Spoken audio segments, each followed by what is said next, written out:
क्या आप जानते हैं कि अंतरिक्ष में मैराथन दौड़ने वाली पहली महिला कौन है? या फिर वो कौन है जिसने मौत को करीब से देखा जब उनका स्पेसक्राफ्ट तकनीकी दिक्कतों की वजह से महीनों तक अंतरिक्ष में फंसा रहा? हम बात कर रहे हैं भारत की बेटी और दुनिया की दिग्गज अंतरिक्ष यात्री सुनीता विलियम्स की। 27 साल के एक शानदार करियर और अंतरिक्ष के रहस्यों को सुलझाने के बाद अब सुनीता विलियम्स ने नासा से रिटायरमेंट ले लिया है। लेकिन क्या आप जानते हैं कि रिटायरमेंट के बाद सुनीता विलियम्स को कितनी पेंशन मिलेगी? क्या उन्हें भी वैसे ही फायदे मिलते हैं जैसे एक आम सरकारी कर्मचारी को? और सबसे बड़ा सवाल, क्या वो कभी दोबारा अंतरिक्ष में लौटेंगी?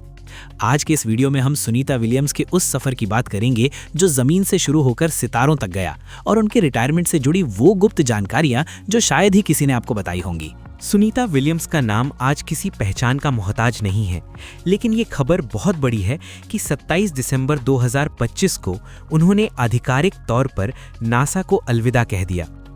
नासा के एडमिनिस्ट्रेटर जेरेट इज़ाकमैन ने खुद बयान जारी कर उन्हें ट्रेल ब्लेजर यानी रास्ता दिखाने वाली बताया है। उन्होंने कहा कि सुनीता ने न केवल लो अर्थ ऑर्बिट के मिशन को आसान बनाया, बल्कि भविष्य में होने वाले मून और मार्स मिशन की नींव भी रखी। लेकिन रुकिए, ये रिटायरमेंट इतना सीधा नहीं है जितना दिखता है। सुनीता विलियम्स की उम्र अब 60 साल हो चुकी है और उन्होंने अपने जीवन के 608 दिन अंतरिक्ष में बिताए हैं। ये कोई छोटा आंकड़ा नहीं है, ये नासा के इतिहास में किसी भी अंतरिक्ष यात्री द्वारा बिताया गया दूसरा सबसे ज्यादा समय है। आखिर क्यों उन्होंने इस मोड़ पर आकर रिटायरमेंट लिया? क्या इसके पीछे उनकी पिछली फंसी हुई उड़ान का कोई हाथ है? इस कहानी में असली ट्विस्ट उनके आखिरी मिशन स्टार लाइनर से आता है। आपको याद होगा, साल 2024 में सुनीता विलियम्स और बुच विल्मोर को बोइंग के स्टार लाइनर कैप्सूल के जरिए सिर्फ 8 दिनों के लिए अंतरिक्ष स्टेशन भेजा गया था। लेकिन किस्मत को कुछ और ही मंजूर था। तकनीकी खराबी और हीलियम लीक की वजह से वो 8 दिन का मिशन 9 महीनों में बदल गया। सुनीता और उनके साथी अंतरिक्ष में फंस गए थे। पूरी दुनिया उनकी सलामती की दुआ कर रही थी। अंत में मार्च 2025 में एलन मस्क की कंपनी स्पेसएक्स के क्रू 9 कैप्सूल ने उन्हें सुरक्षित धरती पर वापस लाया।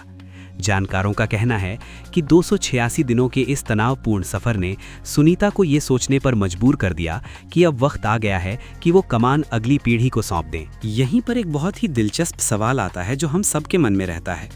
क्या अंतरिक्ष यात्रियों को बहुत ज़्यादा सैलरी मिलती है? और अब रिटायरमेंट के बाद सुनीता को क्या मिलेगा? आपकी इस पर क्या राय है? क्या एक एस्ट्रोनॉट को उनकी जान के जोखिम के हिसाब से सही सैलरी मिलती है? चलिए अब इसके पीछे के गणित को समझते हैं। सुनीता विलियम्स नासा में एक सिविलियन कर्मचारी के तौर पर काम कर रही थीं।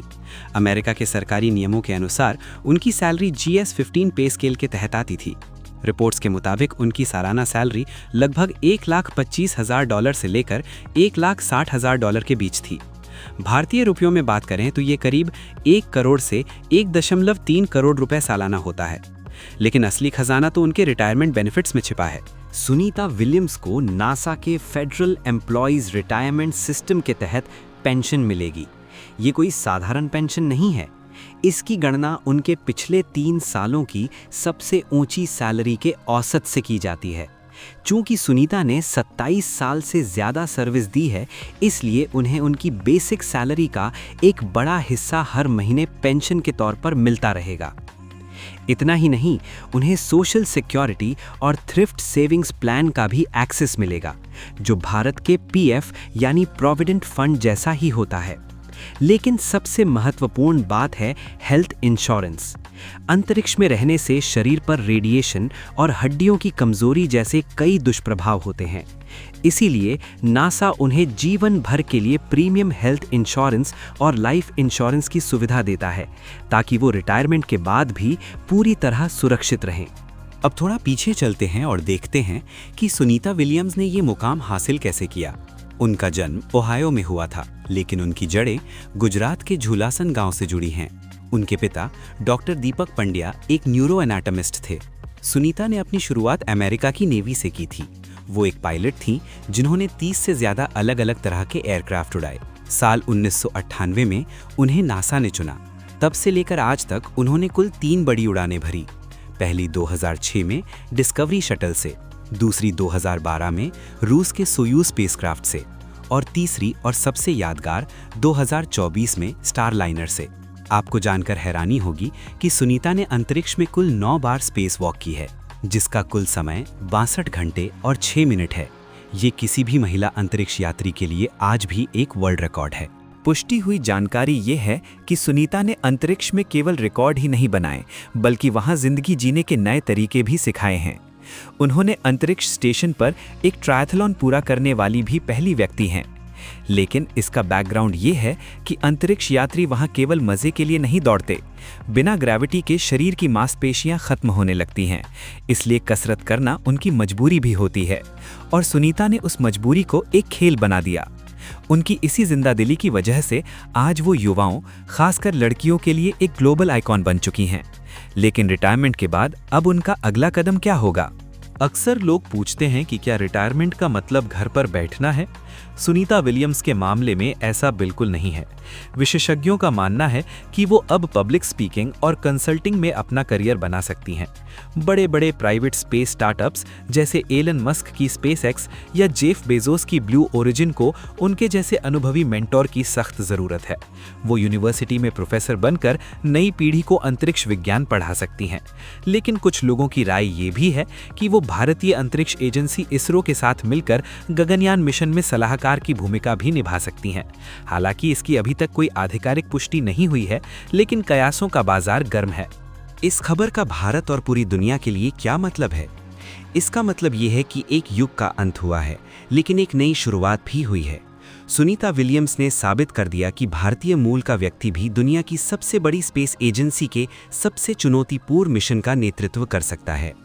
उनके रिटायरमेंट से नासा में एक बड़ा वैक्यूम यानी खालीपन तो आएगा, लेकिन उन्होंने जो रास्ता तैयार किया है उस पर चलकर अब कई नई अंतरिक्ष यात्री तैयार हो रही हैं। रिपोर्ट्स के मुताबिक सुनीता ने अपने विदाई संदेश में एक बहुत ही भावुक बात लिखी। उन्होंने कहा, मेरा दिल हमेशा उन लोगों के साथ रहेगा जो इंसानों को दोबारा चांद पर और फिर मंगल पर भेजने के लिए मेहनत कर रहे हैं। चलिए अब कुछ ऐसी बातों पर नजर डालते हैं जिन्हें लोग अक्सर गलत समझते हैं, यानी कुछ मिथ बस्टिंग। पहला मिथ, क्या सुनीता विलियम्स को अंतरिक्ष में फंसने की वजह से कोई एक्स्ट्रा सैलरी मिली? सच्चाई ये है कि नासा के नियम बहुत सख्त हैं। उन्हें कोई ओवरटाइम या बोनस नहीं मिला। हाँ, उन्हें इंसिडेंटल अलाउंस के नाम पर करीब $5 प्रतिदिन के हिसाब से कुछ अतिरिक्त पैसे जरूर मिले, जो 286 दिनों के हिसाब से लगभग $1400 यानी ₹1.25 लाख के करीब होते हैं। दूसरा मिथ, क्या वो अब कभी अंतरिक्ष नहीं जा पाएंगी? जवाब है, रिटायरमेंट के बाद वो नासा की तरफ से तो नहीं जा सकती, लेकिन अगर कोई प्राइवेट कंपनी उन्हें अपने मिशन का हिस्सा बनाना चाहे तो वो कमर्शियल एस्ट्रोनॉट के तौर पर दोबारा। तो दोस्तों, ये थी कहानी उस महिला की जिसने आसमान की सीमाओं को अपनी मेहनत से छोटा कर दिया। सुनीता विलियम्स का 27 साल का करियर हमें सिखाता है कि मुश्किलें चाहे स्टार लाइनर की खराबी जैसी हो या अंतरिक्ष में महीनों फंसा रहना, अगर इरादे मजबूत हों तो वापसी हमेशा मुमकिन है। आज वो रिटायर होकर भी हमारे बीच एक मिसाल बनकर रहेंगी। उनकी पेंशन और बेनिफिट्स तो बस उनके त्याग का एक छोटा सा सम्मान है। असली कमाई तो वो प्यार है जो दुनिया उन्हें दे रही है। तो सुनीता विलियम्स की इस शानदार जर्नी के बारे में आपका क्या कहना है? क्या आपको लगता है कि भारत सरकार को उन्हें गगनयान मिशन के लिए आमंत्रित करना चाहिए? अपनी राय हमें कमेंट में ज़रूर बताएं। इसी तरह की और भी एक्सक्लूसिव और जानकारी भरी खबरों के लिए हमारे साथ बने रहिए। धन्यवाद।